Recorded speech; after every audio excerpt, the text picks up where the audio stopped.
What is going on, guys? My name is Seapeekay, one of the hosts of all things MCC, and I'm back with the all teams for MCC 25 and my predictions, which you guys love making fun of. Stop it. It's upsetting and hurtful. I'm joking, it's fine. Guys, we're getting so close to 100,000 subscribers, which means I can get myself a plaque and get a plaque for everyone else on the All Things MCC team. So if you want to see me have to spend a lot of money on plaques for people, let's get another 11,000 subscribers. Thank you so much. Without further ado, let's get into all the MCC 25 teams and my predictions. Getting straight into it, we're here with the Red Rabbits. We see Sapnap teaming up with Foolish, Ponk, and Goomy. A strong team for Sapnap. Foolish sadly being placed on the Red Rabbits, which is his least favorite team because he is Green Geckos for life. But I did see on Twitter that he has accepted a current Green Guardians or Green Geckos Red Rabbits alliance temporarily. Overall, strong team. I think this is a good chance for Sapnap to potentially get another team into Dodgeball.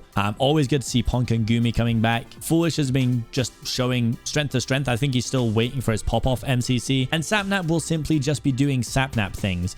We're going to see this team wanting to take late game PvP purely because Sapnap's going to ask them to take late game PvP, I'm pretty sure. And it's a very, very powerful team. But as with the last few MCCs, this one's incredibly stacked. There's a lot of good teams. Wait till you see my team. It's wild, guys. Next up, we have the Orangeocelots made up of Hannah X Rose, 5-up, Amesy, and Velvet. So Velvet being the only newcomer in the event this time, previously playing in MCC Pride where Velvet came 14th. I actually didn't realize how well Velvet did, which made it quite hard for me to work out who to place Velvet with for score comparison. So for this event, I actually gave Velvet the score of bad. I think that's a relatively reasonable expectation. Hannah going to be looking to do bits. We know we just had her on the podcast. And if you don't already go and watch the podcast, please check the link in the description. Check out the All Things MCC podcast. We upload one episode a week before MCC and one episode a week after MCC, so it's a good thing to check out. 5-up coming back, probably going to be the strategic leader. 5-up and Hannah Rose together as strategy builders is quite a terrifying concept to me. Both very, very strategical. And Amesy coming back in despite trolling people on Twitter saying that they would not be in this event. We love a bit of pre-event trolling. Overall, I can see this team probably, I know 5-up's going to want games like Sands of Time and real strategy games. Hannah had a bad time last time playing Rocket Spleef Rush, so maybe an avoidance of that game if they can. But overall, I think it's a pretty well-rounded team. I'm not too sure what Velvet's going to want to do. I think it's another strong team. I do think that Sapnap's team is potentially a little bit stronger right now. So as of right now, Sapnap's team first, Orange in second. Let's see who's coming next. If only I knew. It's a big mystery. As it's not really a mystery for me, is it? Because I've seen all the teams. Yellow Yaks is made up of Puns, Antfrost, Shovel, and Blushy. This team feels moderately illegal.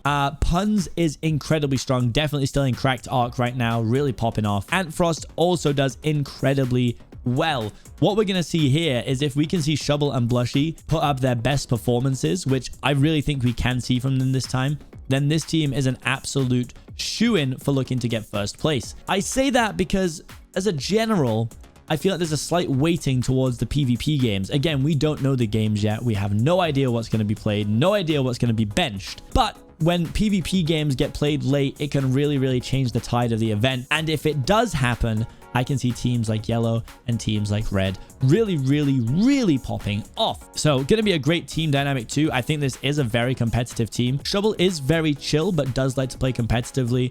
Blushy coming from a predominantly Bed Wars background. Ant and Puns always want to win, of course. So going to see a lot of competitive spirit out of this team, and I can't wait to see what they do in the event. Next up, we have the Llamas, made up of Pizza Hut, Captain Sparkles, Solidarity Gaming, and Ant Venom. Now, I don't want to make anyone think that this team is definitely going to win the event, but I'm pretty sure I saw on Twitter that Solidarity has now seen Top Gun. So we could be in for a whole world of pain. Jimmy apparently initially not meant to be in this event, so people were very shocked when he was announced to be in it. So great to see him back in the lineup. Ant Venom returns, probably going to want to build off of their first event. They had a decent first event, but first ones are always shaky. Looking forward to see what Ant can put into the second event. Pizza Hut and Captain Sparkles, absolute OGs of the event, of course. We can always see them doing well. Definitely a strong team, definitely a top 5 team. Can they win it? Of course they can. It's MCC. We're going to see these guys wanting to get movement games and team games, and they're definitely not shabby in the other games as well. PvP is not going to be a problem for this team as well. It's a close one so far, huh? You guys must be struggling to place teams right now, because I know I am. And the final team that we saw get announced on day one was the Green Geckos, made up of Jojo Solos, me, Smallish Beans, and Good Times with Scar. Now, when I first saw this team, I actually wasn't quite sure how it was allowed. Jojo is absolutely on her way to being the next S tier, or being one of the next S tiers, alongside people like Purple and probably eventually Hannah Rose. Maybe me if I do really well. I'm definitely in a pop-off arc at the moment. I'm consistently getting top 10. I'm always aiming for top 5. Joel is popping off, and we're seeing Scar improve event on event. So overall, good vibes. I'm excited to have Jojo on my team in case we get Meltdown. Jojo's very good at Meltdown, and I'm not that good at it. I think we have a good shot at building games too, because we do have Joel, and Scar's definitely in that realm as well. I think overall, we're a well-rounded team. Do I think we're going to win the event? Hell yeah, I think we're going to win the event. I think we're going to get first, because I have to think that, because this is a crazy cracked team, all right? So I fully believe in us. I think we've got most of the games on lock. Maybe we'll see the return of Parkour tag with a new map or something. I'd be excited to see that, see how well everyone adapts to it. Who knows? Who really knows? The first team of day 2 is a real fun one. Cyan KO is made up of H-Bomb, Kara, Crytic Zeus, and Turbo. Now, last time, I really didn't know how well H-Bomb would do with... It was like H-Bomb babysitting the kids, basically. A lot of younger players. H-Bomb and Turbo really did well in the last event. Absolutely popping off. H-Bomb just skyrocketed. Absolute beast. And as we all know, Zeus has absolutely been in a big training arc, and he's now solidified himself into the top 20, top 15 players in the event. We get an absolute veteran in Kara Corvus, who's been in so many events and is so all-rounded at the games. This is a wild one for me. It's a bit of a wild card. Again, H-Bomb really popped off in the last event. Can we see the same thing? Late game Sands of Time. Who knows? H-Bomb has really solidified himself, in my opinion, as an obvious top 10 player, but someone who can now even push for first place. Great chemistry, I'm sure. Great vibes, I'm sure. H-Bomb probably taking the lead for the majority of this. And if we get Santa Time late, everyone's in danger. The Aqua Axolotls this time are made up of Purple, Rambo, Jack Manifold, and Snifferish. Great to see Sniff back in the lineup. Purple gonna be looking to build off of already strong performances. Jack coming off the back of being in Dodgeball for the last event as well. Jack, I think, has now been in 3 dodgeballs and has never ever won a round. I'm not saying that's Jack's fault. I'm just saying it's a fun stat to have. Rambo, again, you kind of know what you're going to get with Rambo. He's consistent. I think, again, we're going to want to see... This team's going to be looking to get things like movement games, team-based games, with a little bit of PvP dashed in there. I think this is going to be a good team for games like survival games. I think Purpled alone is enough to make this a good battle box team, providing everyone sort of works around Purpled. I don't see many weaknesses. Maybe building games, maybe Rocket Spleef Rush. Those are just 2 games in a pool of 8. Having 6 good games is definitely not a bad pool to have. And I think that this is definitely, again, it's another dangerous team. And I don't really know where to place anyone this time. Next up, we have the Bluebats. It's Illumina, False, Pearl, and Elena. A really good mix. We've seen Illumina do some serious damage on teams similar to this before. Definitely he's going to be coming for that #1 ace race, providing we get Turtle Run again. I actually am under the impression... and by that, I mean my own guess, is that Ace Race could end up being benched in this event because we've just played Turtle Run twice.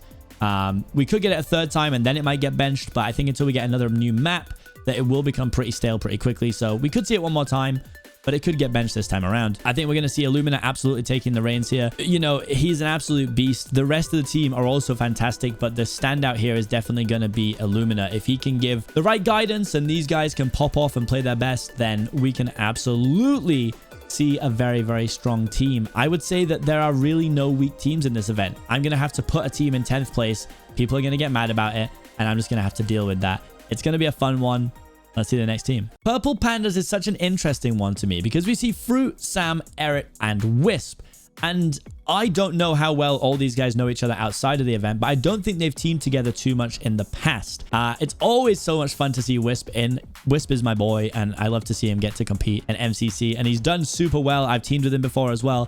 Fruit obviously is nuts at this game. And if you haven't seen Fruit's clips he's been posting on Twitter of him running riot on MCC Island, definitely go and watch them because they are incredible. I know that Sam has been super busy with, I think, school work. I could be getting that wrong, but I'm sure in the weeks leading up to MCC, we're going to see Sam getting a little bit of practice in. and getting some game time in. Again, Eret really consistent. We see pretty similar scores from Eret in most events. Overall, do I think it's a team that can win the event? Honestly, I think any team with fruit has a shot. I don't see them winning personally just from the get-go, but I do see them doing really well in especially PvP based games because, you know, fruit's a fiend.